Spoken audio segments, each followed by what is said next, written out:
Almost forgot to hit the most important button, record. Every, everyone, welcome to the New Media Show. My name is Todd Cochran. Of course, today I'm joined by my co-host, Mr. Rob Greenlee, who is coming to us from a cool studio. And of course, we have our guest today, Mr. Dan Franks. Welcome, guys. Hey, thanks for having me. And yeah, Rob, that's super cool. You've got the dual colored lights and all kinds of fun stuff. Fun, yeah. Well, hey, we're upping our game here a little bit. Now I'm actually doing it from a studio in Seattle. It's called the Winter Blue Room. It's a podcast recording studio and a studio that does a lot of music recordings too. So, and if you want to do a podcast up in Seattle, you can certainly get a hold of these folks at thewinterblueroom.com. That's cool. So do they rent space on a regular basis or what? Yeah, exactly. It's all done online too. Oh, so that's nice. Scheduler. Yeah. And I noticed did you, is that the mic they normally use? No, this is all your stuff. My Logitech 920 and my Q2U. Oh, okay. Yeah. All right. So you just needed a backdrop and place to plug in. Right. Exactly. All right. So, it's kind of funny because I'm starting to take account the stuff that I need to bring to Podcast Movement Evolutions for our live event. So, anyway, exciting stuff. But anyway, hey, welcome Dan Franks from Podcast Movement. And Dan, what is your title now? Do you have a title? I think technically it's president. It's all just made up. It's chief bottle washer, cook, all of that stuff. Yeah, still wearing a lot of hats like everyone else on the team, but fun times. Technically it's president, but that's just because somebody had to do it. Yeah, you have to have a title, right? So it's same thing where with Blueberry too. I'm founder, CEO, master bottle washer, right? same. But studio builder, all that stuff. Right? Yeah. So before we kind of dig into everything Podcast Movement Evolutions, Rob, I'm just kind of like, when did we do the last show? I can't. Was it last week? Did we do a show last week? I can't even remember. I think it was 2 weeks ago. Okay. I think. Yeah. Because we had CES and it all runs together. I guess I ought to load. I should load the website and maybe I'll tell myself what we did. But well, Rob and I just saw each other on Friday night, didn't we, Rob? Right. Yeah, we did. Yeah, I sat right behind Dan. So yeah. Yeah. So the last show we did, Rob, was on January 4th before I left for CES. So both of us were leaving to go to CES. Yes. Right. Yeah, and we talked with the founder of StreamYard. But anyway, so since that time, CES has come and gone.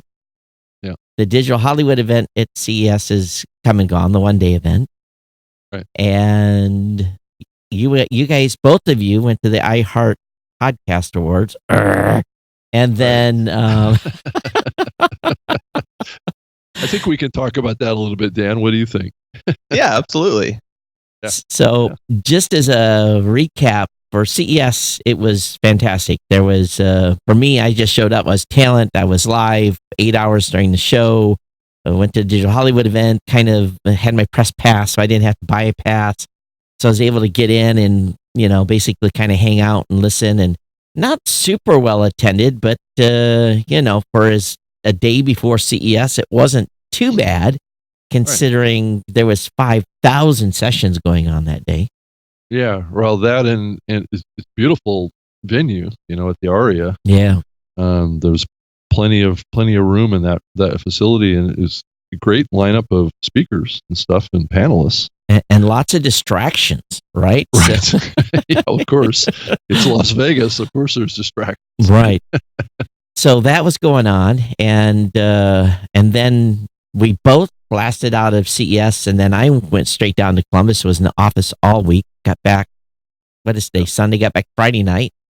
And then, so here we are Sunday because you guys were both at iHeart. So what happened at the iHeart Podcast Award? Well, I have to say, just based on what I heard people talking about there, that the event was really a snappy event. It was really on cue, on point. And they blew through stuff pretty fast. It was about an hour, and I thought, and Dan, jump in here.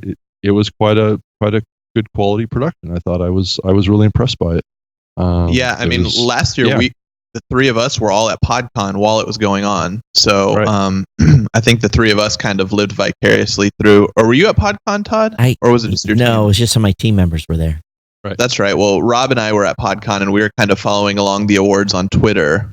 So that's kind of the best experience we had, was just hearing what other people were saying. And my feedback or my thoughts the same as Rob's, is it was super, super tight, 1 hour.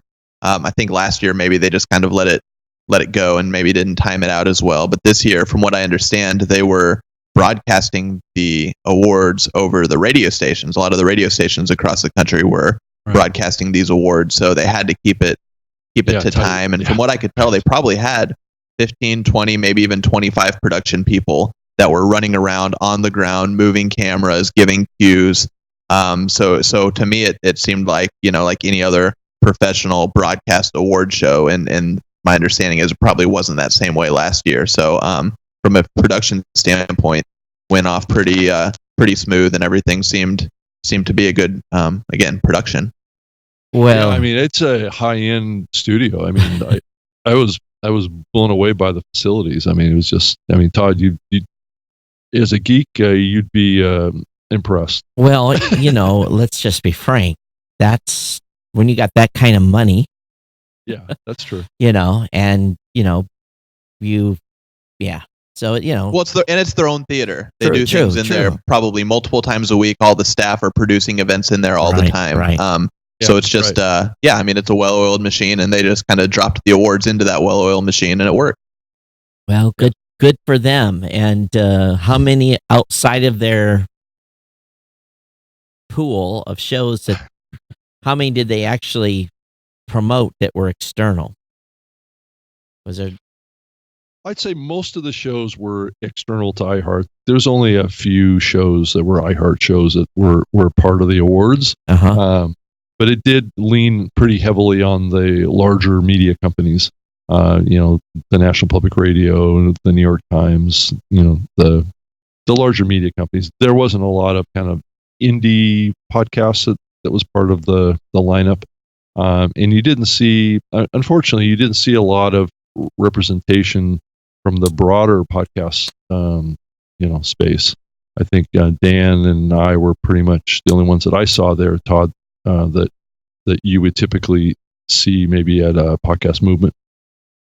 Well, yeah, and I mean, the other kind of the caveat to what you said, Rob, about all the big shows winning is that nowadays some of these networks are scooping up some of the indie shows. So I noticed a number of the winners, a number of the nominees that I saw there. At one time, I knew them as independents. They attended Podcast Movement as independents, and now they're on the iHeart network, or they're under the NPR umbrella. So I think that's the one kind of caveat is there wasn't indie representation, but there's plenty of shows that started out on their own, but now have kind of been swept up into that bigger, more mainstream network umbrella or whatever, that grouping. So yeah, there was, like you said, Rob, most of the winners were from some big network. And I think probably most of the nominees were from big networks as well. Well, that's not to take anything away from those programs. They're very, very good podcasts. I mean, all those shows that were in the slate. I was a judge, so I went through and I listened to all the shows and evaluated them based on my knowledge of the podcasting space, and I went down there to be supportive of that event because I would like to see what's going on with the event and see how it's shaping the industry, and it's certainly, Dan, and you probably saw this too. It's a different community. I mean, there's a lot of crossover, but it's also it's very impressive. There was lots and lots of women involved, lots of diversity. It's very, very Hollywoodish, professionalized stuff, and it's pretty impressive to see if I think back to the history of this medium. And one thing that did kind of rub me a little bit, I don't know, Dan, if you picked this up too, but there was it was referred to a few times during the program that the medium is 10 years old, which I thought was an interesting observation on the part of, more than one speaker made that comment. So I don't know, Dan, if you picked that up or if you have any thoughts on that. Yeah, I did, and I thought about kind of elbowing you in the knee when that came up. Yeah, I mean, it's just it's I guess I don't know if maybe that's when iHeart started dipping their toes into the water as one of their iterations or something like that. I'm not sure. I mean, there's someone calculating that number 10 somewhere or some way. I don't know what it is, but I think we all kind of know that's not quite right. Yeah, right. Well, at least they aren't calling themselves the First Podcast Awards. And it's kind of funny because mid last week I got an email from a gal in the UK that is doing another podcast awards. This must be like the 30th one. And she is doing a publishers podcast awards. So I went over I think that's in London, isn't it? Yeah. Yeah. So I went to their website and I replied back to her. I said, I don't want to be an ass, but what defines a publisher these days? You've got massive numbers of networks. And everything they really had listed on their stuff was kind of ran home to mama again when it comes to, and I just kind of, and she didn't respond to me, but what really defines a publisher these days? I'm a publisher. I have a network.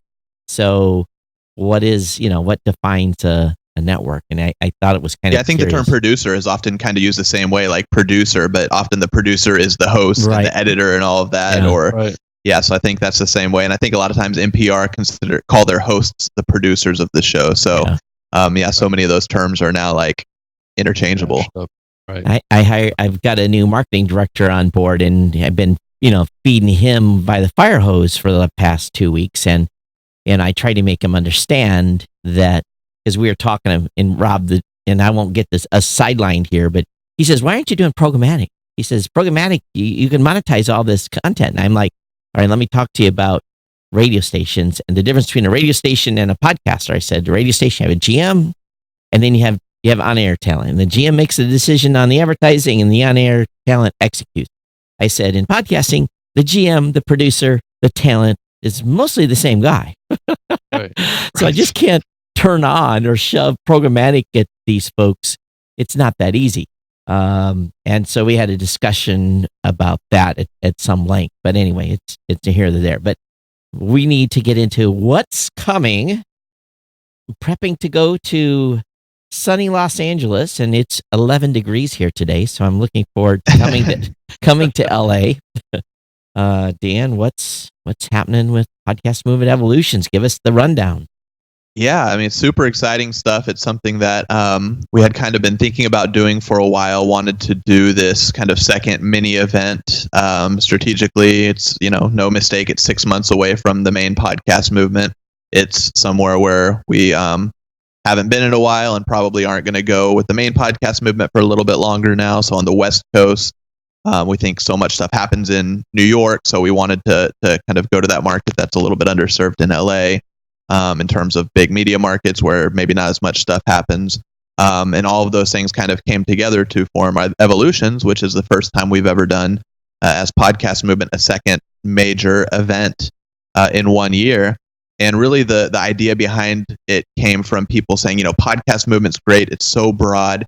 It's so it's got a little bit of everything.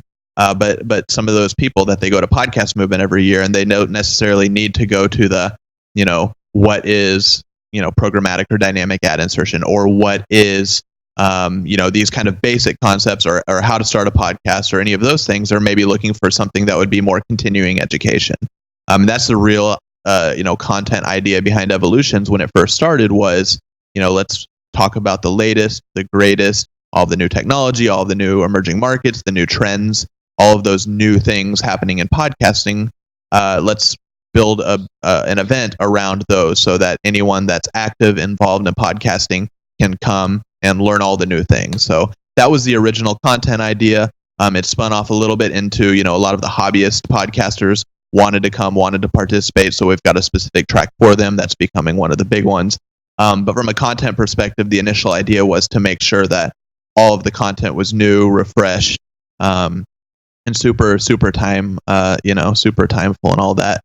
And then in terms of with the event, in terms of the structure, The other feedback we got often from Podcast Movement is, hey, every time block, there's 12 or 13 sessions going on. Really tough to pick which one I should go to. Really tough to pick which one applies to me.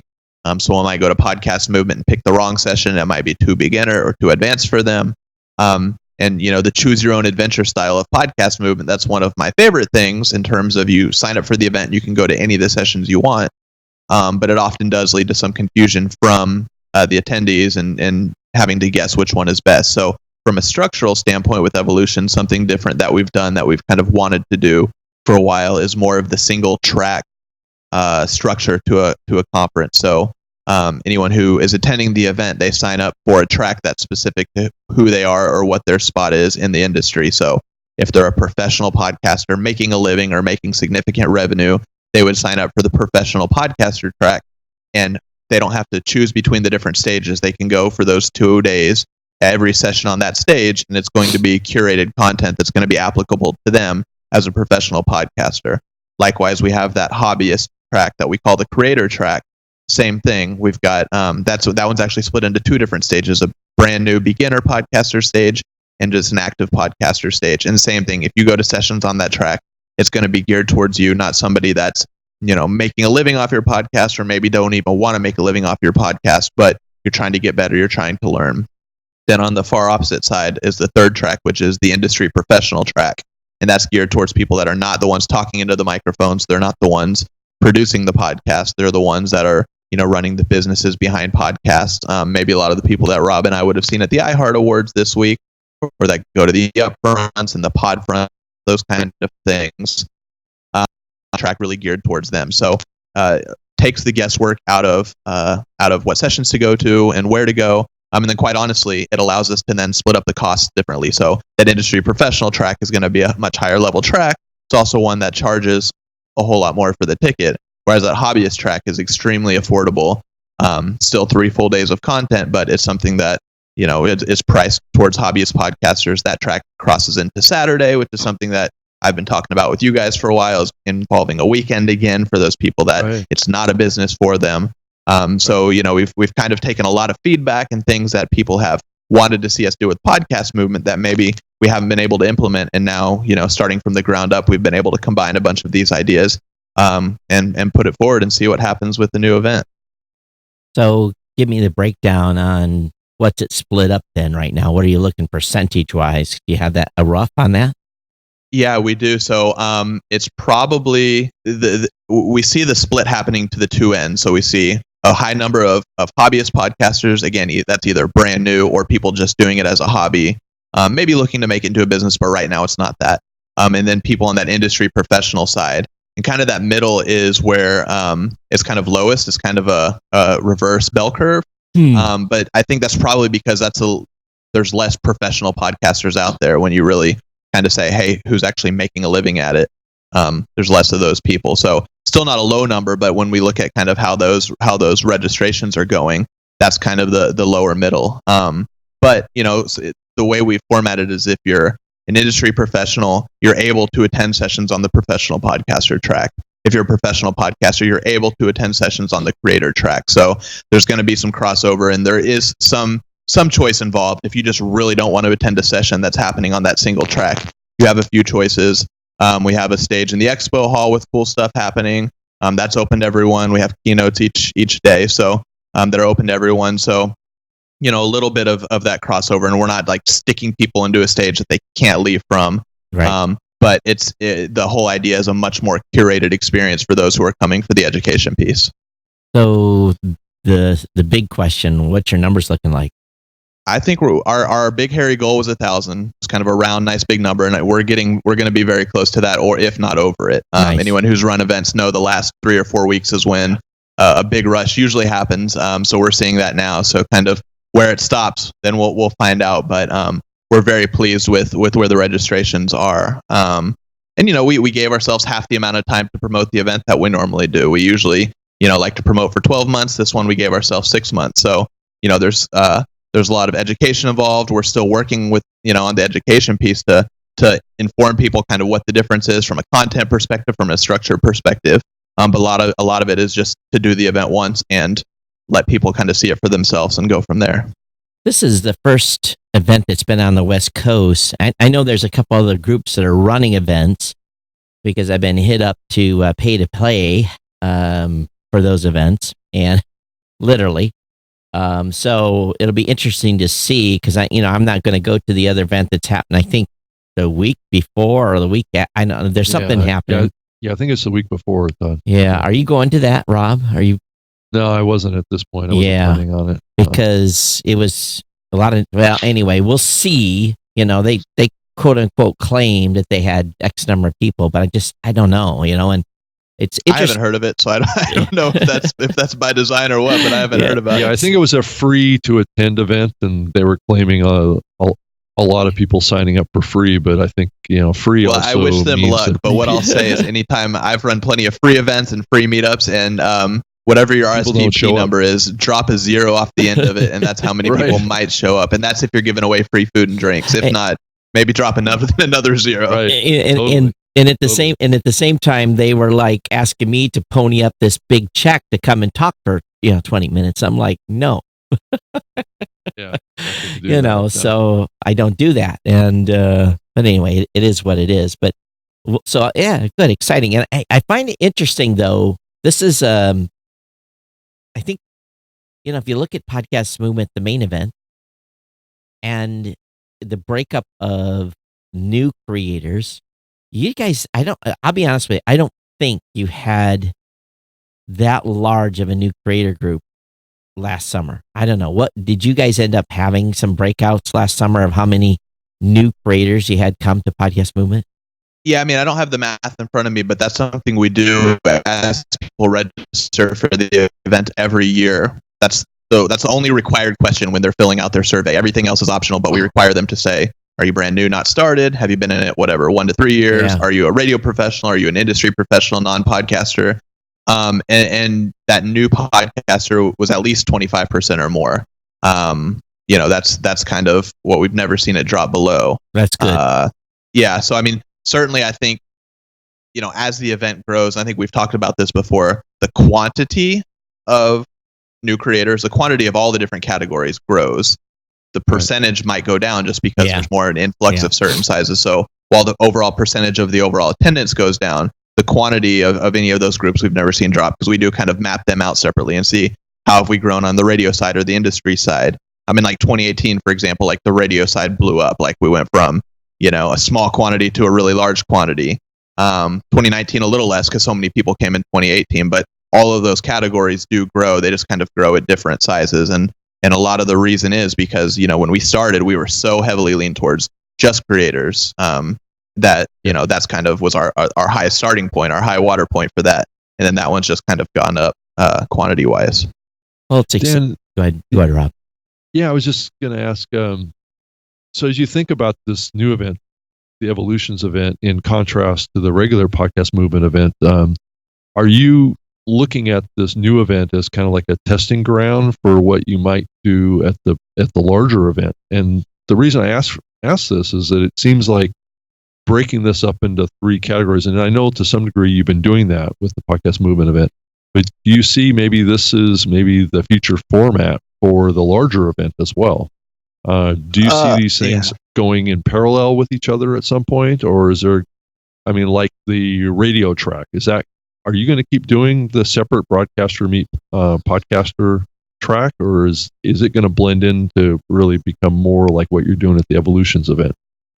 Yeah, there is some testing involved with this. Like I said, the feedback we've been getting from Podcast Movement has shaped what we're doing with this new event. So there's definitely some of that involved. In terms of what we then implement to the main event, like I think we're already seeing one thing. We're going to do a track. Again, at Podcast Movement, we're probably not going to force people to go to certain tracks. They can kind of still choose their own adventure. Right. But we're seeing so much interest in that new podcaster track at Evolutions that we're going to now have a room that's 100% dedicated at Podcast Movement to new podcaster type sessions. So that's something that, that we see now, because we see the interest in people signing up for a track that's only that. We'll, have somewhere that people know, okay, I'm a new podcaster. I know at any time I can go to the sessions in this room and it's going to be new podcaster focused things. And we've been doing that already with the industry professional room. We a couple years ago put that industry professional room at Podcast Movement, where if you're a creator and you're just an independent podcaster doing your own thing, you can go in there and you can find out about high level statistics and data and stuff, but it might not be as relevant for you. So we've kind of already done it with that side of things, and now we're going to start doing it for the beginner side of things as well. To answer your question about the radio professional track, something we saw last year was those lines are so blurred. Like, the first few years when we did the radio professional track with the Jacobs media team, that was when radio was just starting to get into podcasting in terms of, mainstream people either leaving radio to start podcasting or radio stations and networks getting into podcasting. So I think they somewhat felt like outsiders. So we catered to them as outsiders and put together a track specifically for them at Podcast Movement to say, there's a place for you. You can come to the event. There's somewhere that you can be, and you can be amongst your peers and people and that was 2 or 3 years ago. And since then, we've seen those same people that in year 1, they wanted to be amongst their peers. In year 2 and 3, they wanted to get out and spread out and go to sessions on the other tracks that made sense to them. So I think we saw last year that Broadcasters Meet Podcasters track really just feel like another room with some other sessions that were relevant to everyone. But they didn't so much feel like, oh, that's where all the radio people went, because the radio people spread out. So while we might do something that's, somewhat geared towards those radio professionals in terms of some sessions, I think segmenting them off is not necessarily what we'll do anymore. I think that was a good way to open the door for those folks, but not necessarily something that we have to keep doing now that they're there and they're a part of the community. Well, one thing's for sure is you're going to have a couple hundred more, because I already announced some layoffs. So you're going to have some more talent, or someone's not going to have a job. I had to put that little dig in. Well, they may all be wanting to become podcasters, so they may be, going into the creators track. That's right. I think, though, from my perspective, and Dan, I don't know if you've heard me talk about it yet or not, but, we've kind of decided to do some training events. We're going to start with two experimental ones, one in Columbus and one in Detroit, and we haven't announced the dates yet on that, but we're getting closer. But we really continue to see this huge need for just the Podcast 101, just that, and I go to some events and I hear some things being suggested to podcasters, and I shudder. And then there's other events I go to and I'm like, man, everyone's dialed in here. Everyone's, giving good advice. And I think what we're trying to do is, make sure that, it's obviously going to be Blueberry focused, but it's definitely going to be, a 101 session. It's going to help people get started and at least on the right track. And I don't know, we'll see how it goes. And, but I think there's a huge need for these 101 tracks for creators. Yeah. Yeah, Well, I Dan, think so too. I mean, we run the Facebook group, 29,000 members, by the way, just hit that yesterday. So big yeah, I 3-0 saw that. coming up. But, there's a lot of experienced podcasters in there, but there's a lot of new podcasters in there. And there's so many people asking, the same questions, and you can kind of point them to certain resources, but those same questions all the time. And that, you can just tell by the volume of questions that those are the questions that, maybe some of those people haven't Googled at all. Maybe they just went straight to the Facebook group. But you've got to think some number of those people asking the questions have searched, haven't found the answer, so then are coming back to the Facebook group. And if that's happening, then there's a need for that. We offer a free, it's 28-day challenge, we call it, but really it's just 28 days walking you through coming up with your idea for a podcast, all the way through naming it, securing your website, securing your social handles, all the way to editing, publishing, producing, picking out your equipment, picking out your services, all of that. And that's really become one of our biggest, when you talk about funnels and all of that for marketing purposes, that's one of our biggest funnels, is so many people are just asking, where do I start? That we can point them to that. And it's kind of an autoplay thing at this point. It starts every other month. But it's exactly what you're talking about. It's so many people just have what seems to us like very basic questions, and we didn't have a great place to point them to. So we just put something together. So I think you're absolutely right. And that, can only be good for everybody if people are starting out on the right foot. And also at the same point too, and I said this probably 100 times by now, we're getting people now that don't know how to right click them out. So, you really have to walk them through the process, almost handhold them to a certain extent. And it is a complete change to what it was maybe 5-6 years ago. And it's to be expected. Everybody wants to do this. Well, it's definitely attracting a different kind of content creator too. Ones that are very very focused on content, and they're not geeks necessarily. They may only just know how to use their mobile phones. I mean, there's probably a whole generation that's going to come up that maybe doesn't even use a computer that much. So that's the other part of this too. And Dan, I wanted to talk a little bit about the venue too that you're using for this new Evolutions event. It's the Millennium Biltmore down in Los Angeles, and that has a long history in the content business as well. I don't know if you want to talk about that venue and maybe some after party stuff that, some of the networking opportunities that you guys have set up for the event this year. Yeah, sure. So the Millennium Biltmore in downtown Los Angeles, which if you would have been in downtown Los Angeles, not in the past 5 years, and that could seem like a real weird location, but it's definitely kind of a rejuvenated part of the Los Angeles area's downtown. That's where, they've got the Opera House now and a bunch of different theaters and all of this stuff. So it's kind of become, kind of a gentrified area. Super cool location. And lots of history. I believe the first few Oscars, the Academy Awards, were held there. So when you're there, walk around and look at all the pictures of all the famous celebrities from back in the day there. And a lot of like music videos and stuff were shot there. It's a real kind of quirky place, real eclectic kind of place.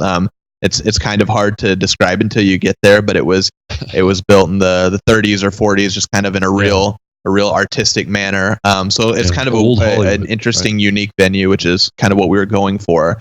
But in terms of the layout for the event, it's really great. There's kind of one main center corridor, and everything branches off from there. Not a huge hotel. Not a lot of giant walking space. To get there, I think last year you had to walk a half mile each way to get to the conference rooms at Podcast Movement. So kind of the opposite of that. Super great downtown location in terms of walkability. So super fun. The opening party, Wondery is putting it on that Wednesday night, the 12th, right there in the hotel lobby. So free drinks and free snacks and stuff for anyone that's going to be there. And then our friends at iHeart on Thursday night, which is that first kind of education, or that first day of education, that evening is going to be the iHeart party, walking distance off site from the event. So lots of fun things, and then we're putting together our own little Valentine's party for anyone that's alone in Los Angeles on Friday night after Podcast Movement before the last day on Saturday. We've got a little party going on as well, so that'll be all announced coming up pretty soon. So speaking of Valentine's Day, that's the thing I keep hearing from people. It's going over Valentine's Day, and they're like, "Why did they pick Valentine's Day?" And I have a suspicion. But was that like the only slot you could get in February, or? Yeah, so lots of different, lots of pieces. That's why I tell people there's in venue selection and date selection, there's all kinds of moving parts. One of it is that's a date that was available when we 6 months out we're planning this event and doing the venue, sightseeing and negotiation. Surprisingly, there's not a ton of great locations that we liked in Los Angeles. So we had to, and that's how we ended up in Orange County when we did Podcast Movement in Anaheim several years ago, was because Los Angeles proper just doesn't have a whole lot of places that we liked. So a lot of it was just because we didn't have very many venues to pick from. The venues we did like, there was a very few dates. Also, there was some coordination with the Podfront event happening that Wednesday before us. That's happening in at CAA, the talent agency there. They're doing the Podfronts with a lot of the networks and ad buyers and stuff. So that wasn't a deciding factor, but the fact that one of our available dates also had that going on was a interesting kind of thing to butt up our event up against. Or you could just tell them that Valentine's is a Hallmark holiday and they're giving into the man by going towards that, or giving into their wife, which I am apologizing for already myself. So I haven't even heard of the Podfront thing. Didn't know there was such a thing even going on. So interesting. Is that IEB, or who's runs that? Nope. So that's the group that's kind of started doing the upfronts outside of New York. So IEB does theirs New York every year. But the Podfront, which is kind of headed up by Wondery and PR Midroll, some of those folks, they started doing. They're basically upfronts. They're doing their own then. They're doing, yeah. So this is the second time in Los Angeles. I think last February was in Los Angeles, and this one as well. They've done one in San Francisco and Detroit as well. So yeah, but I mean, similar concept. It's upfronts, just trying to get to the ad buyers that aren't necessarily New York based. And let's also talk about the keynote speakers that you have lined up for Evolutions too. It looks like quite a lineup of big names. Yeah, so we've got an interesting mix. So part of it was, what we always try to do with Podcast Movement is get keynote speakers from big networks, little networks, independents, not independents, and so this year our keynote speakers are from the independent side of things. Lori Martinez is a podcaster. She's based in France, but she's got this show, and she records the podcast in 3 different languages, in English and Spanish and French, her as the host, and puts it out in all 3 languages. And it's something that not a lot of people are doing, but it's all 3 have caught on in their own countries and their own, the speakers of those native languages, or those native speakers of those languages. And what she's doing is so interesting and so unique that we want to hear from her and hear what she's doing with these emerging markets, these new countries that are newer to podcasting. So we've got that going on. We've got Misha Youssef, who is an LA-based producer, podcaster, podcast host. She recently won 3 or 4 awards from Adweek for Best Producer and Best Show Podcast, and several different awards there. So she's someone that's LA-based, that's an independent podcaster herself. So that's really exciting. And then from the business side, which is, we know a lot of podcasters kind of lean towards business and entrepreneurship. We have James Altucher, who anyone who's on that entrepreneurship type thing knows who he is, venture capitalist, podcaster, author, several other things. And then from the network industry side of things, we've got from iHeart, we've got Bob Pittman, who runs the whole iHeart operation, and he's on stage with Connell Byrne, who runs the podcast operation. So that was interesting to us because we see this traditional legacy, what we'll call it, media network, iHeart, and Bob Pittman, who runs the whole thing, and then talking to Connell Byrne, who runs this new podcast-specific offshoot within. He came from How Stuff Works and Stuff Media when iHeart took him over, and now he runs iHeart Podcast Network. So kind of having them both on stage, bridging the gap, that evolution of iHeart, we thought that was pretty on topic for the Evolution event. And then we've got Hernan Lopez from Wondery, who he's made the change. He was a Fox International super big executive in the Fox network, and left there to start this podcast network, Wondery, from the ground up. And they've really taken off and are doing some unique, interesting things as well. So we've got that going on, and then maybe have one more coming. But for right now, that's kind of the core, and we're pretty excited about that. Yeah. So what does your exhibitor count look like? I haven't even looked. Yeah, so we've it's a smaller expo hall. We have about 25, and that's like sold out. We sold out our expo hall several months ago.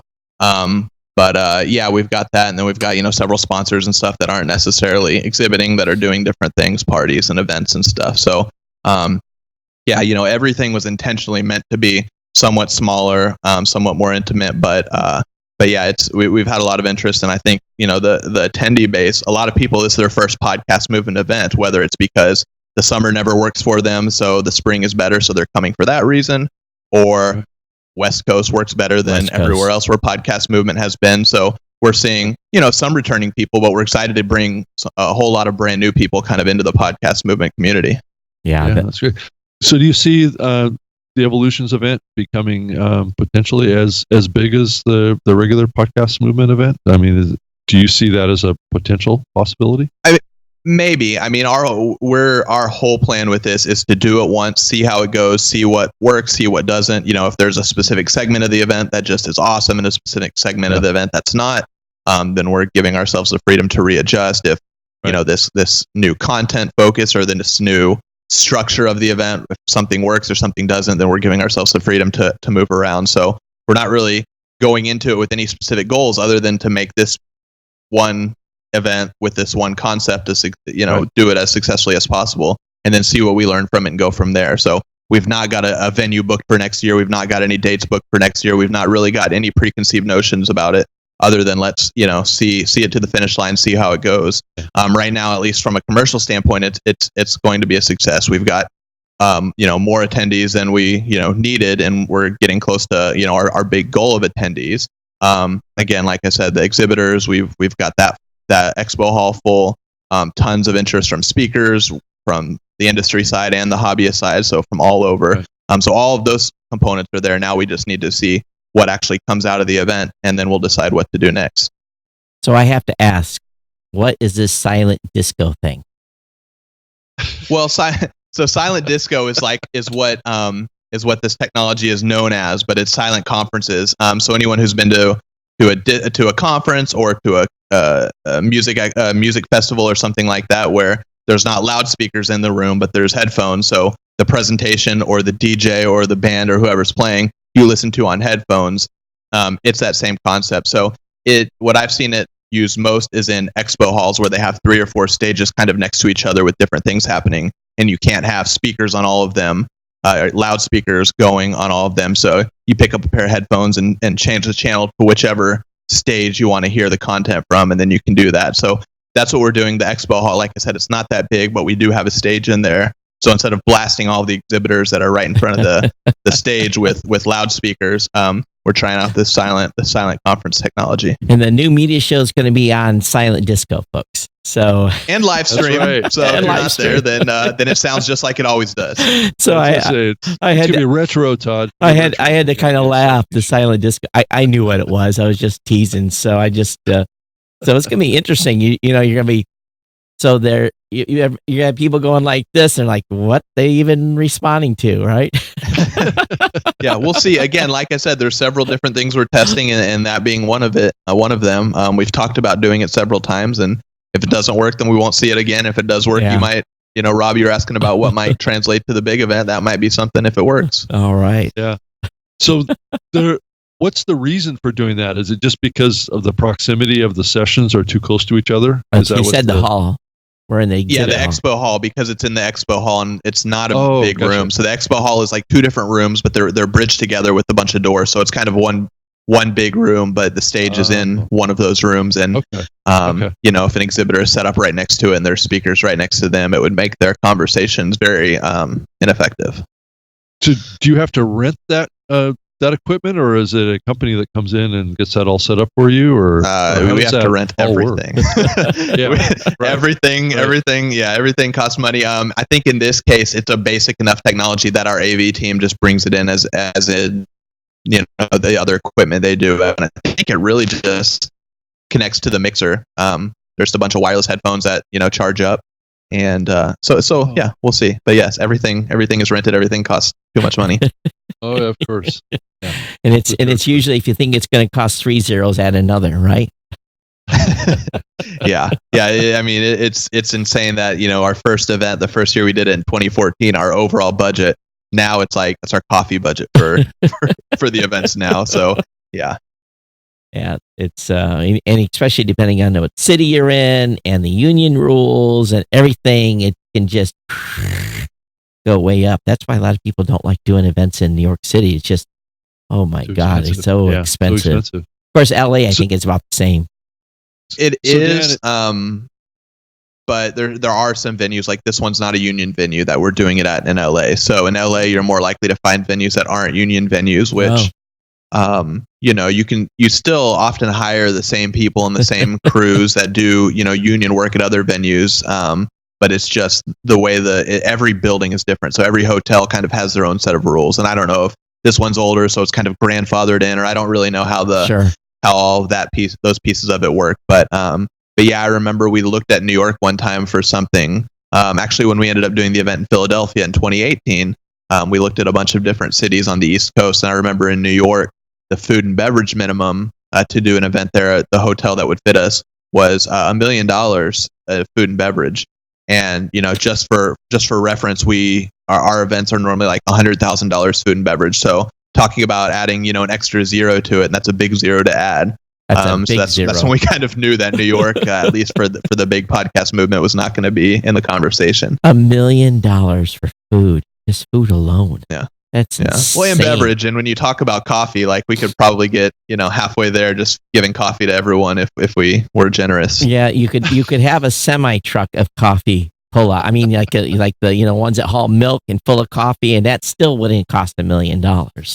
Yeah. Although the two things that when we talk about expenses, when people come to us and they want to run events and we tell them, what to expect, the two expenses that we tell them are the most surprising. How much you pay for them is coffee and internet, because we're used to paying $100 for home internet.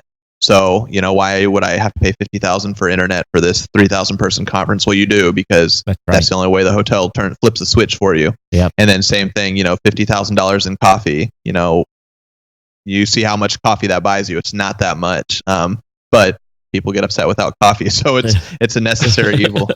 When we were at CES, we were in the broadcast booth, and the first day of streaming, they told us, you guys only have 10 megs up. And we're like, well, we need 20.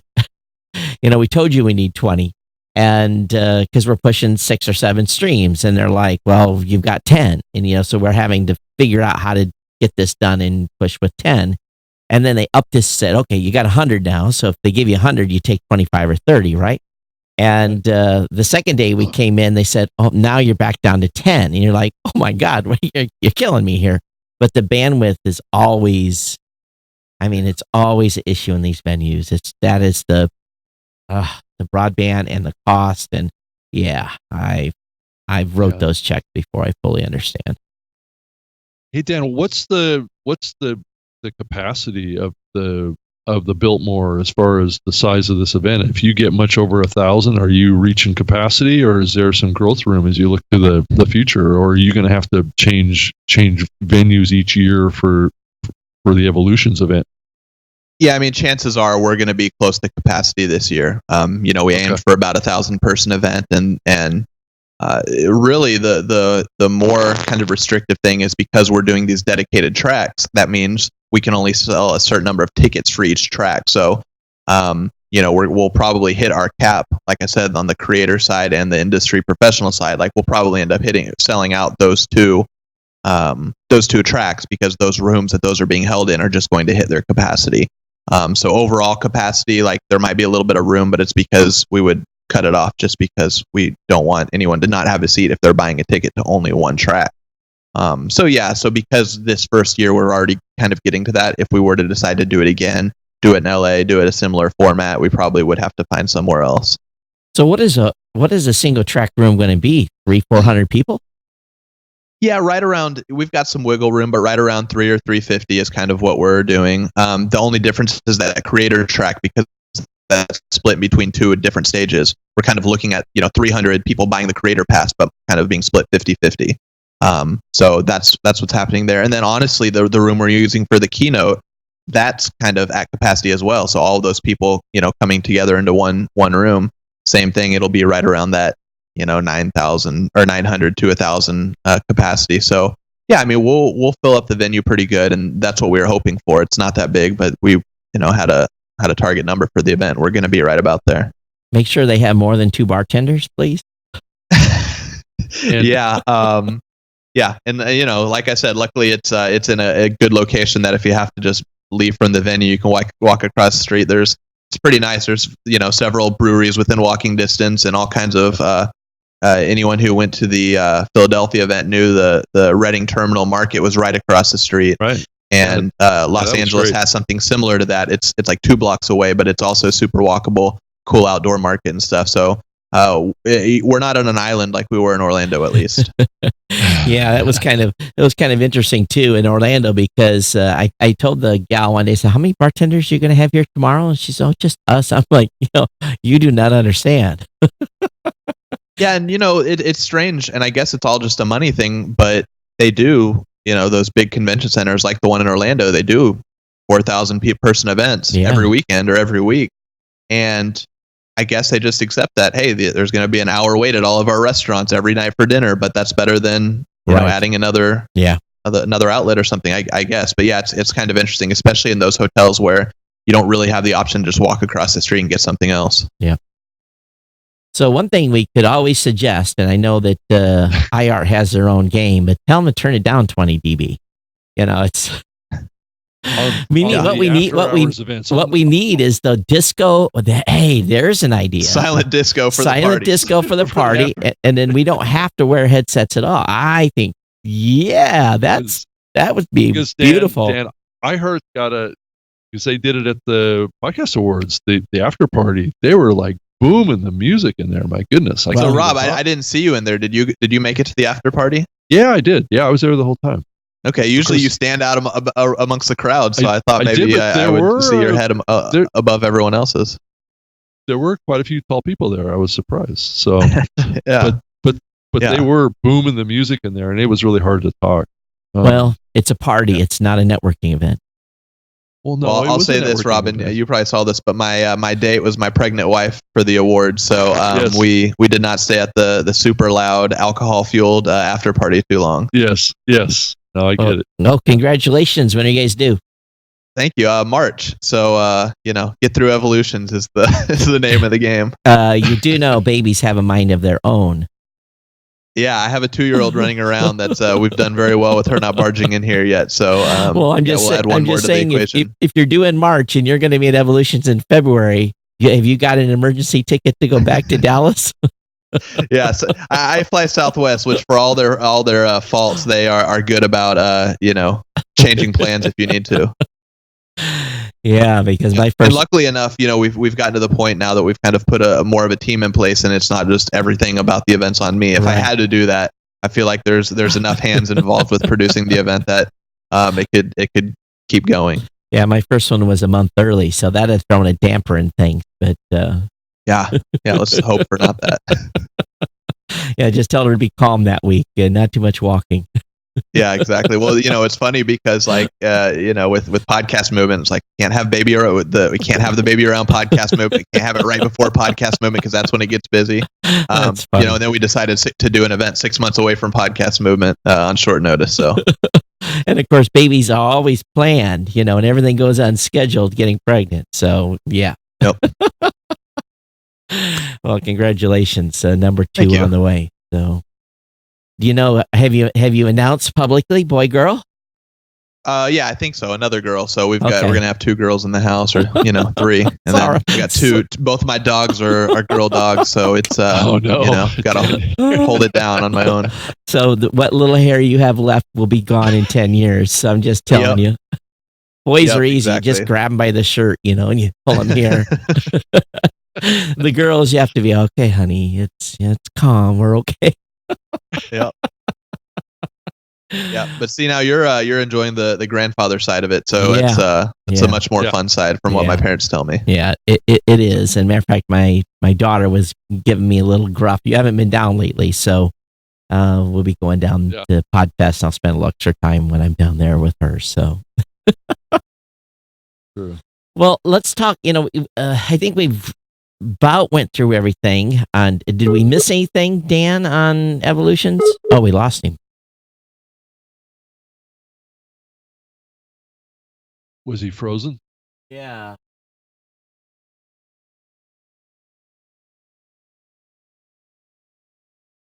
He calls back here. So, privacy. Do we want to broach that topic? Well, we can. I mean, there's a lot of stuff happening in the news we could talk about, and I'm sure Dan would be more than happy to chime in on some of that stuff too, because he's keeping up with a lot of the stuff that's going on in the space. And yeah. So I guess I'll preface this and I'll start it, and hopefully Dan can jump back in. But yeah, I'm not getting a text from him. Maybe you can check your phone. So at CES, I ran into someone I well respect and have known in the space for a very, very long time. Right. And he said, "Hey, I want to run something by you." And he told me the scenario of him being approached by an advertiser. Said, "We want to have you run a prepend, a redirect in front of your media. We want to take that IP data, and then we want to give the advertiser some code to put on their website so that when we see that IP that has downloaded your show come to the advertiser site, we'll have attribution that that listener has come to the website. And then if they sign up, we're going to know who they are, blah, blah, blah, blah, blah." Well, like him, his reaction was visceral, and so was mine. And the answer to my response would have been, hell no to the double hell no, right? Mm-hmm. And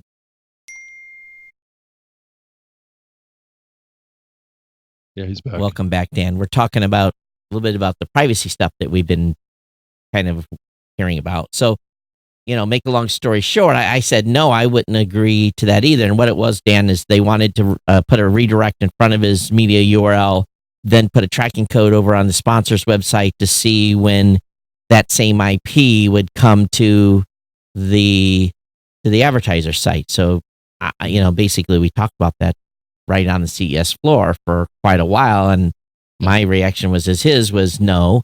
And then I heard, it's a completely separate conversation with a completely different group of people talking about the same thing and actually this being done and several companies doing it.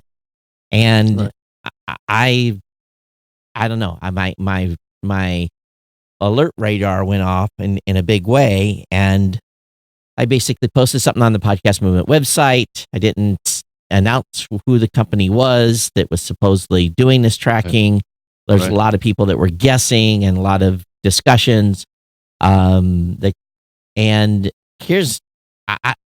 was shocked about the number of podcasters that said, "Oh, I don't care if you track my listeners. It's fine.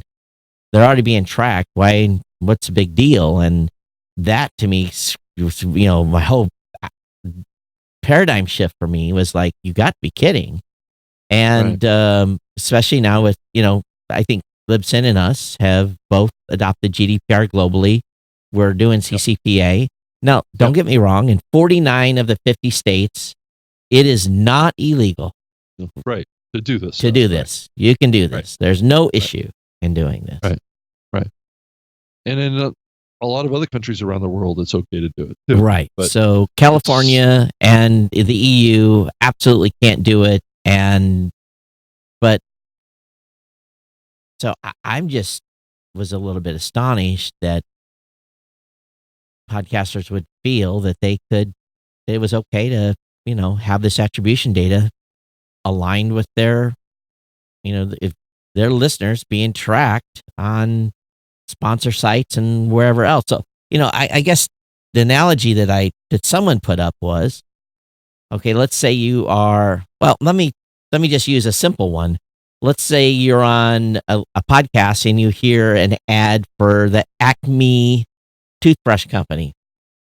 And then 3 days later, you are on some third-party website and you're being pushed a banner saying, buy an Acme toothbrush. Well, we're already being subjected to that on Amazon, Facebook, and Google, but we've all opted into that tracking on those ecosystems.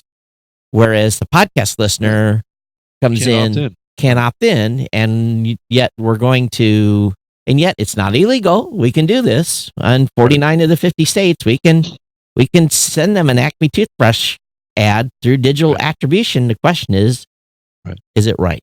Should we be doing? Yeah. Is it as you look to the future, which side of this issue are you going to land on? What's the direction that we're going to ultimately reach in the future on this topic? And I believe it, and I think you, Todd, and Libsyn believe this too, that I think it's better to be on the protect the listener side and follow the rules that are being laid down by the EU and by what's happening in California, and apply those globally instead of selectively doing this. Is that really the right way to do it? And I think it's not to selectively enforce this. But so we're clear, there's 7 states with legislation in process that mimic the California CCPA. So so it's a wave that's coming. It's coming. Right. Which side of the issue do you want to be on? I think it's the question it's an ethics question, really. I think at the end of the day, at this point, and it's a little bit of a technology question. Are you going to not do it in some geolocations and then do it in others? Is that the game that we're going to get involved in here, or we're going to be forced to do the right thing here? Is that I think those are all questions that we've all had to ask ourselves. about this topic. And it's bigger though, because I'm looking at this from a liability standpoint. So I've got Right. my legal teams looking at this, trying to determine, number one, I can go out and do like Libsyn has done and work with partners to get licensing agreement. It says you will not track Blueberry customers. I can do that. Right. But the problem is I've got PowerPress sitting out there that is being used by Libsyn customers, Podbean customers, Buzzsprout customers. There's lots of people that use the plugin that don't use us for hosting. So am I liable on PowerPress because I have the plugin? The first thing they're just going to come to us. So do I have to now get this, global, where anyone using PowerPress, do I have to go get a licensing agreement with all these partners that say, and I'm not just talking about this one company. I'm talking about we have to go to everyone and talk to everybody about this and say, I need it in writing that you're not tracking. Right. And if you're not, we're gonna blacklist you so that it can't be used on the plugin. So anyway, legal's looking at it and trying to figure out what our liability is. But trying to selectively enforce this on our platform is a technology nightmare. I mean, it's just and if doesn't make sense. if I blacklist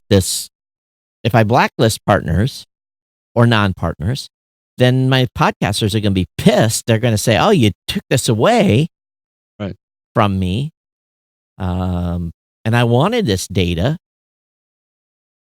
and they don't understand. So I don't know, Dan. Have you guys even talked about any of this, or has this come up? Or we're going to have some sessions, or a session at least, at Evolutions, kind of on the privacy topic. So that's kind of the extent of it. But I mean, in terms of what we're doing, since we're not really producing just a whole lot of content, our closest tie-in is we do have relationships with some of these partners that you're calling them. So in different, whether they're speaking or whether they sponsor, that kind of thing. So our relationship is making sure that we don't feel like they're doing things intentionally wrong and trying to cheat systems, and that we're not kind of locking arms with people like that. I just think, like, bigger picture, a lot of people don't even like this now California law and stuff is bringing to light what things are happening behind the scenes that a lot of people didn't even know were happening. And now, because it's having to come up about California, then now people are knowing that it's something that's happening at all. So I think that's just bringing to light some things that have been happening. Kind of the interesting thing is a lot of this stuff has been happening for years on social media and Google and search and all of that. And now that it's coming into podcasting and becoming part of the podcasting conversation, people that are up in arms about that have never had any issue with it being a part of their daily lives on social and on search and all of that. So it's interesting to see kind of, that whole dynamic coming up. But the delta is I've opted into that. That's the delta. I have allowed in my agreement with Amazon and Google, and I have no issue with the tracking personally. Nothing. Some of it is good. If it gives me good recommendations, it's good. And some of it can be quite nefarious, but I gave permission to allow them to do that. I can't give permission in podcasting. That's the problem. That's the fundamental issue.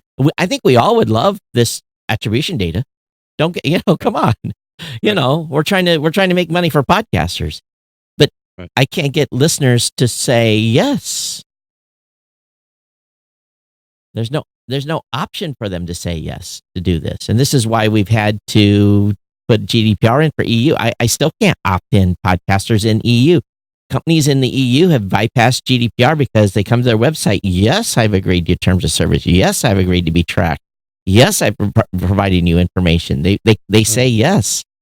Opt into cookies. It's all about opt in. Right. There's no opt in podcasting. Listeners can't opt in. So what do we do now? We do all the podcast apps have to put in a new disclosure when you subscribe to a show or play a show that does a pop up that says, "Hey, by the way, your IP privacy is not guaranteed. Right. It can be tracked, blah, blah, blah." Or is that what's But unless it's 100%, then it's not effective, right? That's right. Everyone would have to do it.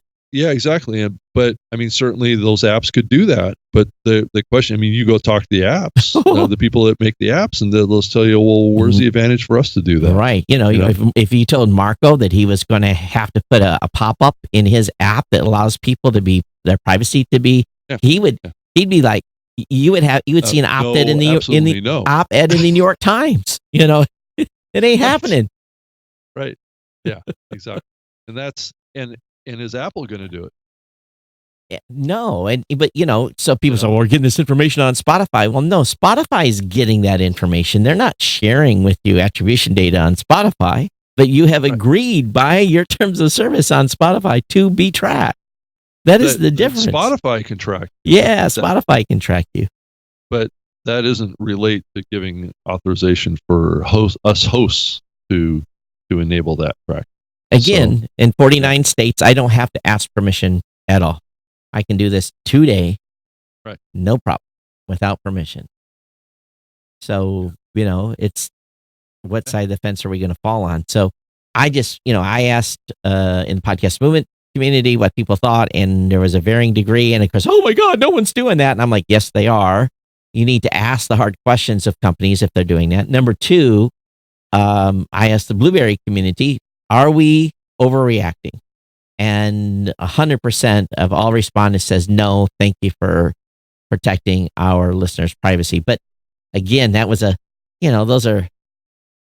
there's even in the podcast movement site in the Blueberry, that's a, minuscule number of, I get people on my team that says, I know I'm being tracked already. It's not a big deal. My millennials or Gen Xers, they don't care. They're like, so what? We're being tracked everywhere already. What's the difference? Which is true. Yeah, which is true. Yeah. And I've also seen, Todd, and you've probably seen this too, that this is a little bit of a related topic, but what we're starting to see is even some events start popping up focused on the privacy issue now. So, and then was it PRX announced a conference that they're doing here at the end of February, basically around podcasting threats to the open nature of podcasting, which they're going to put together a whole event to talk about this topic. So, as you look at RSS, talk about changes to RSS, changes with the privacy stuff. There's some serious threats out there to the open nature of the podcasting medium right now. So I am encouraged that PRX is putting on this symposium because to me, I'm like, thank you for being part of the team and making sure that they understand the value of the openness of the space. I don't think there is a national emergency for the openness of the space, but they're worried. It does seem like that the passage of these laws and the enforcement of these laws in 2020 here on the privacy side has sparked a conversation that's probably been needed for a long time. Yeah. So I guess we'll see what happens, but until the community as a whole agrees to some sort of opt-in mechanism, where we can actually get them to say, yes, I agree to this. And I don't know, maybe this is something we can bring up and we haven't talked about this, but we're going to have I don't know, is it in the morning, Dan? When do you have it scheduled for this RSS? Yep, I believe it's that Friday morning. So we're having just an hour kind of and I need to get you a description of what the meeting's about, but it's the RSS Podcast Coalition where we're talking about expanding RSS and, and even in the Slack channel of that group, we are already, there's a lot of ideas and a lot of people, and I don't know if it's going to be very, very, very, very, very hard to get people and app developers to a consensus of new RSS tags. And this, this may be all for mute because maybe there'd just be too much infighting or too many agendas. This is a very difficult thing to get accomplished. It's trying to corral cats, and maybe what we have to do is just make a list of all those recommendations and just have the whole community vote on them. I guess would be one way to find some sort of a prioritization of what we might do. But I think getting all the players involved, Apple and Google and everybody involved in this is the only way it's going to happen. And the Slack group does have some interesting participants in them. Some have announced themselves, some haven't.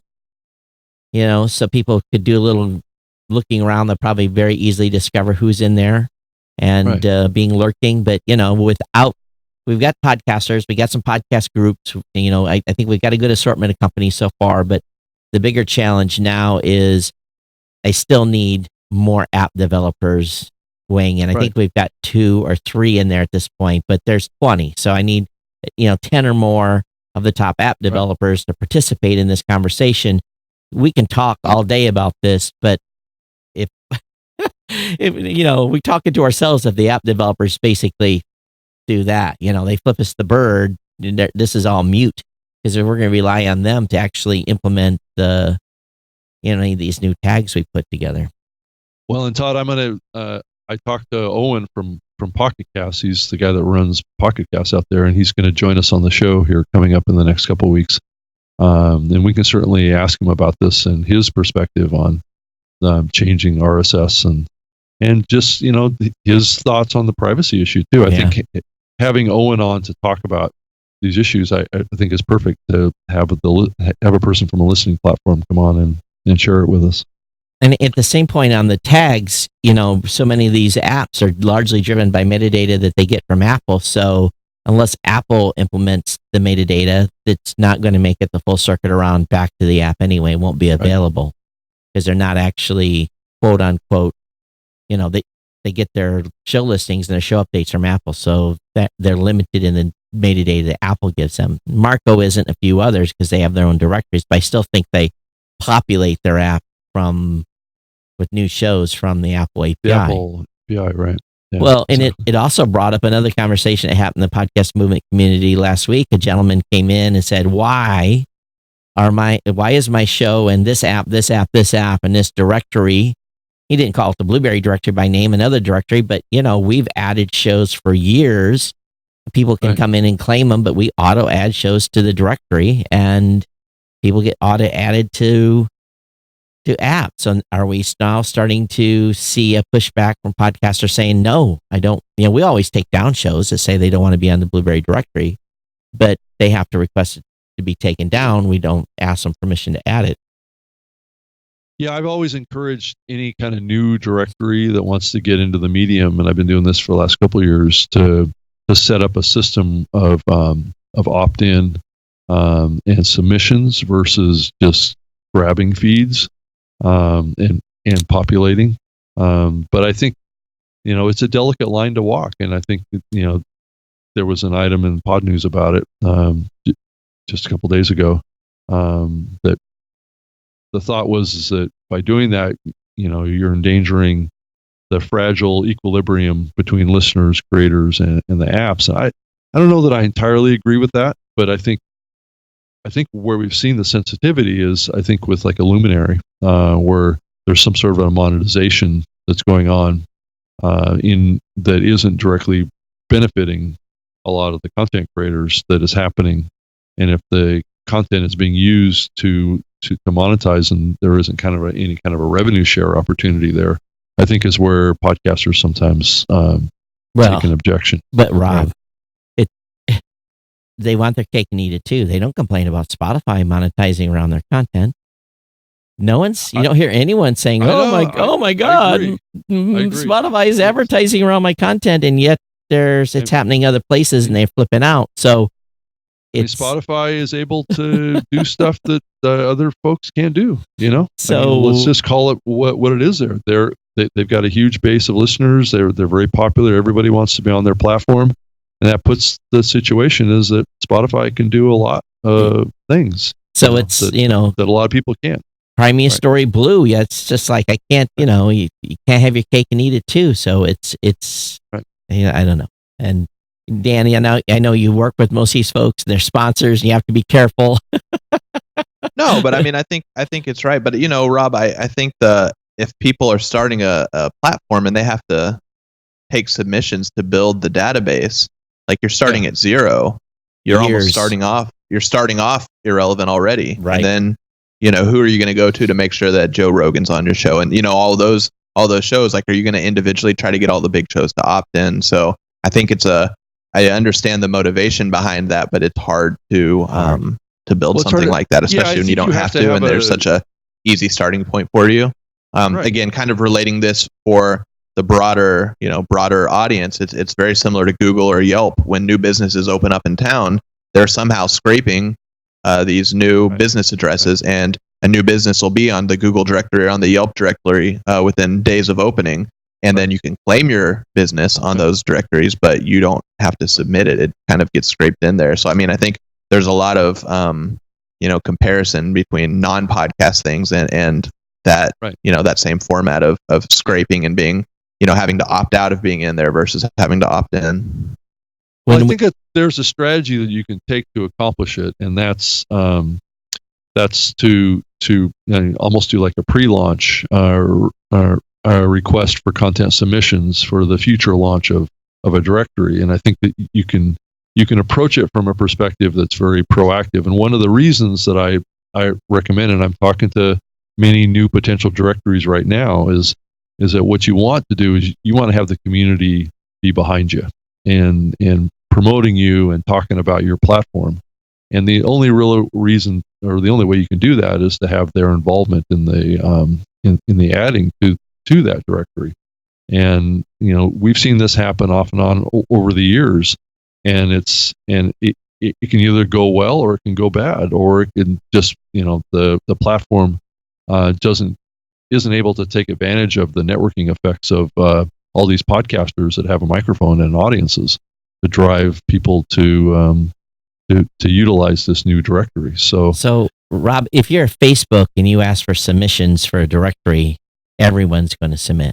If you're Joe Schmo, John Smith, and he's launching a new website and he asks podcasters to submit, he's not going to get any traction. So, from our perspective, when we required people to submit their show, I had about 1/6 of the total number of shows that were out there. Yeah. And did that make it That a was viable? probably after years. Right, after years. And then when we switched and we basically used all different methods. We went and looked for shows. We used Google API. I mean, we looked like 5 different ways to find new shows to pull them in. Then our claiming of shows went up to about half. About half the shows are added to Blueberry are actually claimed, and a user account is established. So if you are somebody, if you're Facebook, you get the community behind you. Come on, submit. Everyone's going to submit. It's going to be a land rush.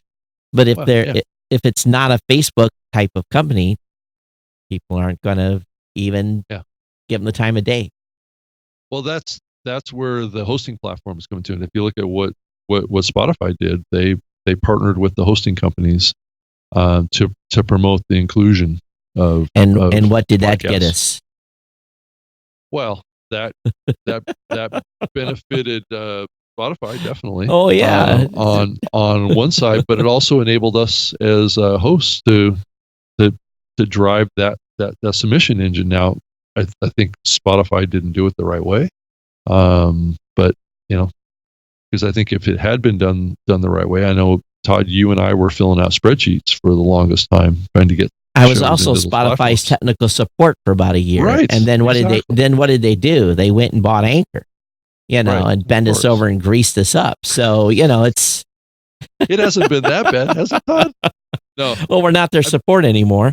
No, that's true, and I think we all get Anchor shows that want to move over to our platform at some point too. Mm-hmm. And I hear this in the podcast a lot, and Dan, I don't know you hear this too, but there's a lot of folks out there that are happy that Anchor exists because of maybe they don't have the financial resources to pay for hosting, and they can at least start doing a show. But we see a lot of shows get started over there, and then if they get some traction, they want to have better professional tools or whatever, they wind up moving over to our platform or Blueberry or whatever that's a better, more professional platform. But it's a great place for people to start.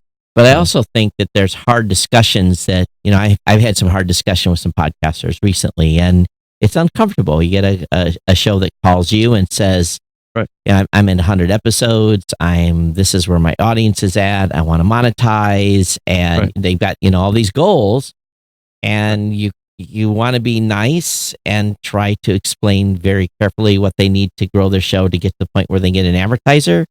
And so you kind of have to, you almost drop this bomb on them that you're not quite there yet, but yet they say, well, I can go over here and put my show over there. And I'm like, okay, so let me just explain what that means in dollars and cents. I do that math equation with them. Okay, you've got 300 listeners per episode. You're going to go over there and get to this platform or wherever it may be, and you're going to get $8 CPM. And we do the math, And I said, are you willing to do this entire transition to something you think is going to be better for your show, giving up your brand and doing this other stuff, and then up with a check for 23 cents? And that's very disheartening. The bigger problem is we got to help podcasters build their audiences. Right. And exactly. I mean, that's been the challenge that we've had for a long time. But Todd, I wanted to change the subject here a little bit and talk about the conversation that's been happening around Spotify and Apple, right? This perception of these articles that have come out saying that Spotify is actually bigger than Apple. And whether or not that's true. And I'm also curious, why that topic is coming up right now. I don't know. Do you have a thought about it? Who's sponsoring these posts?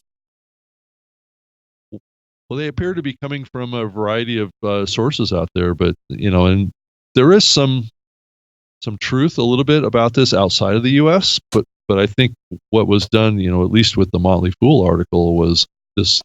It was almost like link bait around saying that somehow Spotify is bigger than Apple. You haven't read Motley Fool very much, have you?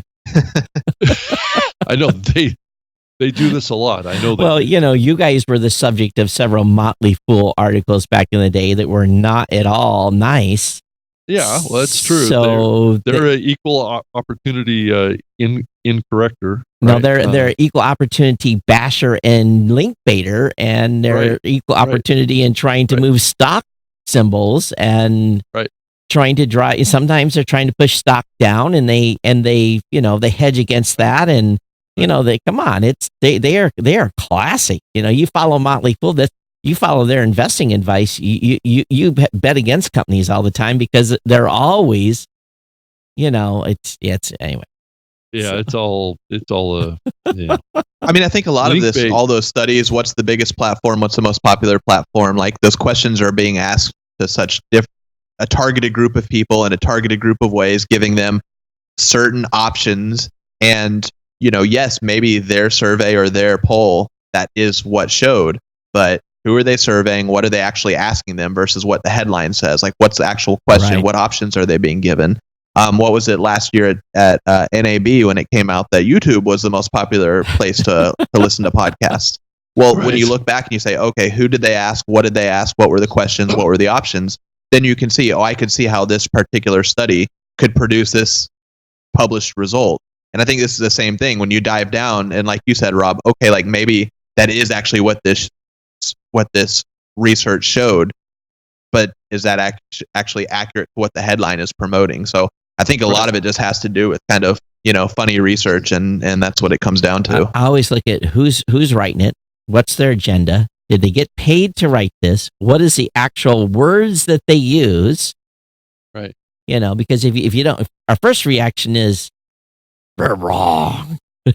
But if you read the fine print and you look at how they term their words, like Dan's saying, oftentimes you'd be like, they were asking streaming customers. They weren't asking people that were using, they had So it always. Well, there's parsing of words, and I also heard them say, well, Spotify has more podcast users than Apple. And it's just like, really? I mean, because the numbers that we put out, and Todd, I'm sure you're very close to our numbers too, showing downloads, right? And that's the metric that we should all be looking at here, because there's no way that we know users of what's happening on Apple, because Apple doesn't share that data. But on an industry wide, but Apple's got like 58 to 59% of all the downloads that are out there on a global scale. Spotify's got anywhere from 11 to 13%, which is remarkable. Yep. I mean, it is. It's fantastic, but it's certainly not bigger than Apple. No. So, it's, Todd, are you showing a lower percentage on Spotify on your platform, or what's your number right now? I haven't. I didn't pull December numbers yet, but I will tell you this: Apple was very close to being. We predicted Apple would be down to about a 50% market share by the end of the year. I got to see if we actually hit those numbers, but I think they're in that probably 50 to 54% range maybe now. The Spotify numbers are what they are, but also you have to understand that we've also 54. What's you're down to 54% it's on Apple? well, we predicted it would be at 50%. I need to go pull December numbers to actually look what it is. But you also have to understand, we've for 5 years have been promoting the absolute living crap out of subscribing on Android. Right. So our user base as a whole has much higher Android listeners than anybody else. Gotcha. Okay. So it's who's doing the study and what is the audience behind the What's method. The source of the data. Data. Yeah, right. And so for us, we've had that subscribe on Android button there for 5 years that people could click on long before Google Podcasts came on board. So, when you have 100,000 or 300,000 or a million people clicking that button on a monthly basis, it's going to move the needle, Right. It's going to move the needle for us having this bigger Android base. And of course, but it's not a smaller base. It's a bigger number, but, distribution is just a little bit different. So I'm curious what your number shows with Spotify, though, given that. Yeah, I'll have to pull it. Because Spotify has quite a bit of Android use. So. Yeah, I'll have to pull the, again, it's just a spreadsheet. I probably could pull it here on the show, but Does subscribe on Android pull up Spotify as an option? No, it doesn't, because they never adopted the ability to enable the one-click code that we offer. So basically, the way the subscribe on Android code works is if you've got one of the 13 or 14 apps that support it, you click on, if you're an Android user and you click on that button and you don't have an app, we take you to the page that shows the supported apps that support subscribe on Android. If they install one of those, furthermore, when they click a subscribe on Android button, that app comes up to the forefront and you can subscribe just like you do on Apple Podcasts. So now with Google Podcasts coming in, I'm sure we're going to start to see probably those podcast apps will not have as many people subscribing to them. Who knows, maybe more. I don't know. But It's just because they took our 13 lines of code. Now, if Spotify took our 13 lines of code and put it in the Spotify app, boom, it would work. But Spotify doesn't have a subscribe function. Well, they have what do they call it? Follow or something. It's a favorite. Yeah, follow, favorite, like whatever it is. Yeah, I don't know if that's the same thing. Whatever the functionality is, it would bring them to their show on the Spotify app, and they could say, all right, follow or like or whatever it may be. So your system would work with a variety of different situations. All they got to do is put the code in versus just a subscribe. All they got to do is put the code in, and then Android's smart enough to see what it's basically the app. Because it's not really subscribing, right? It's bringing up the page, the show page on whatever app. Right. It's bringing up the app to bring up the show page to be able to subscribe. Yeah. So it basically says, oh, do I have any apps out here that support this code? And Android says, oh, yeah, I've got the Pocket Cast app, and it pops up and you're good. Right. Or if you don't, it takes you to the page that has the app. So anyway, so again, for 5 years, that's why my Apple numbers are probably a little more aggressive than yours, or less. But at the same time, too, we're starting to see more activity of podcasters that, it's trending over time. You've got, and I'm not going to, this is not a quotable number, so don't even quote this. Let's say you had 85% of people that were subscribed just subscribe so you get the show downloaded automatically, and 15% that were streaming. What we're starting to see is that number change. We're starting to see the number of people subscribe and the number of people that are actively hitting play versus subscribing increase. So less people are subscribing to a show in an app. So that continues to trend, and we lose points every year. So, podcasters, this is a caution to you. If you're not promoting subscribing on your show, you're going to have more people that will just be catching you when they can by hitting play, which is not necessarily a bad thing. That's what's happening on Spotify, but at least you need to know that trend is changing. Yeah, and discovery is so hard to get people to discover your show in the first place. Last thing you want is to make them rediscover you each time you put out a new show. And have to go search for it. And with all the, Apple ranking you based on subscriptions and all of that, like there's so many reasons why that should be your main call to action, I think. Yeah. And you Dan, just subscribe to 100 shows and listen, and you'll scream. Listen to the first 3 minutes of a show, and you'll be able to tell, do these folks understand? And again, it still goes back to 50-60% of podcasters never mention Android, never, ever. Right. And so, hey, Todd, did you see the listing in Pod News about CBS in relation to personal audio? This kind of goes back to they were able to that get patent thing. Yeah, so they were actually one of the early victims and were ordered to pay a certain amount to patent troll. They appealed that, and now they don't have to pay. It's been completely thrown out. So the patent troll case is once and for all. Every and all parties are done. Hey, Rob, we're long already. We're already an hour 35. So just so you know, we don't want to keep Dan too long. That's true. He's got things he needs to do, right? Right, Dan? That's right. So there's an event coming. Yeah. So anyway, Podcast Movement Evolutions, if you want to go, Dan, should they just go to podcastmovement.com and get their ticket now, right? Yep, go to podcastmovement.com. Like I said earlier, an hour ago now. Some of the tracks are getting pretty close to selling out. The hotel's getting close to selling out. So if you're on the fence, sooner rather than later would be the best time to commit. And come see a live new media show. We're going to be doing it on the last day at the very end of the event. So stick around. I think it's from like 1 to 1:30 to 3. I think on the final day, on the 15th. Yep, and then you guys both have sessions going as well. Todd's talking about RSS a little bit deeper. So yeah, lots of good stuff from the new media show crew. So am I on the 101 or am I in the middle track, Dan? Where am I at? You're on the middle. You're on the creator track, but it's on the experience side. It's not brand new podcasters. Okay, cool. Right. So, all right. Well, Dan, thank you, Dan, for coming on again.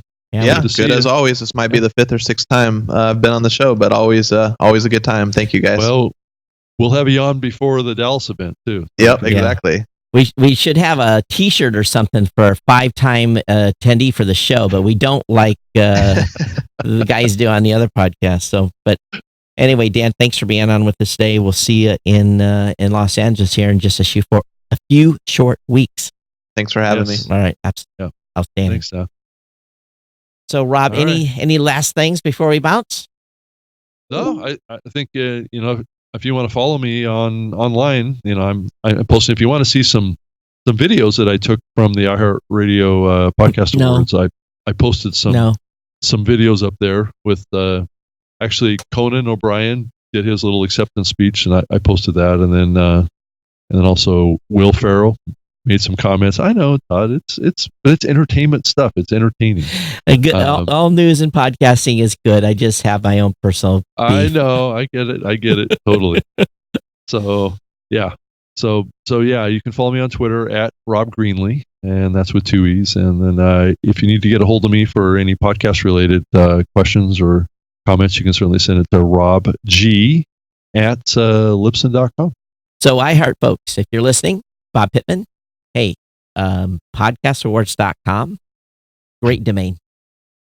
Be happy to sell it to you. We can go into negotiations. It'll make a wonderful addition to be able to support your domains. We can really make a great deal on that. And 15 years worth of fantastic SEO. So, what do you think it's worth, Rob? How much should I charge for that domain? Oh, I think at least $1 million. I think $1 million's the number. Well, Bob is actually going to be at the Evolutions event. Well, maybe I ought to make a little card. You and he can have a little meeting. Yeah, maybe I can. He'll probably be surrounded by handlers. So good luck getting close to him. So probably security guards, more than likely. Probably. But no, if anyone, the Podcast Awards registration is going to open February 1st. So. The original Podcast Award, and we are looking for sponsors. I mean, these events do, we covered our dollar amount last year, so I'm hoping we're able to do that again this year. But and I think I was actually left with the $400 credit or something like that. So, well, there was a lot of news that we didn't cover. Oh my God, there's a ton. So it's like Luminary dropping their price. Oh yeah, that from $7.99 to to $4.99. It's because they had a great winter when they did their promotion in the winter. It was so fantastic. They said this is the new price point. It's not because we're hurting. And their new annual plan is $2.99. Oh, great! What a deal! Yep, what a deal! And some of those folks that are going to be re-signing, get those checks, cash them early. Do not delay. Take that Chinese money and put it in the bank. Right, exactly. And the Australian Podcast Awards is back in 2020 again. I guess they're doing that in November of next year. So, this year, I guess. Hey, anyway, we should probably jump off here. Yeah, we do want to. I do want to thank Eileen for her donation to the show. I know she's watching. Thank you, Eileen, for your donation. Yeah, thank you, Eileen. And we do have a PayPal link on the website for any of you else that want to throw us a nickel. You can do that. We'd definitely appreciate it. We give you value for value. The value for value model works for a couple of shows, and if we're giving you value, Rob and I don't get paid to do this by either respective company. So just let you know, we're on our own time. I can't. This is a community service. No. So, matter of fact, I think sometimes my company probably wishes I wouldn't do this show. So, but anyway. Why is that, Todd? Well, it is what it is. But everyone, thanks for being here, and we definitely will see you. I guess we're on next week, right? I don't know. We'll see. I'll let you know. All right. I think I'm available. So, okay. Anyway, everyone take care. We'll see you next time. I'm Todd at Blueberry.com or at Geek News on Twitter. Yep. I'm on Twitter too, at Rob Greenlee with 2 E's, and give me a follow over there, and you can see some iHeartRadio Podcast Award videos. So, everyone, thanks for being here. We'll see you next time on the New Media Show. Okay. Take care.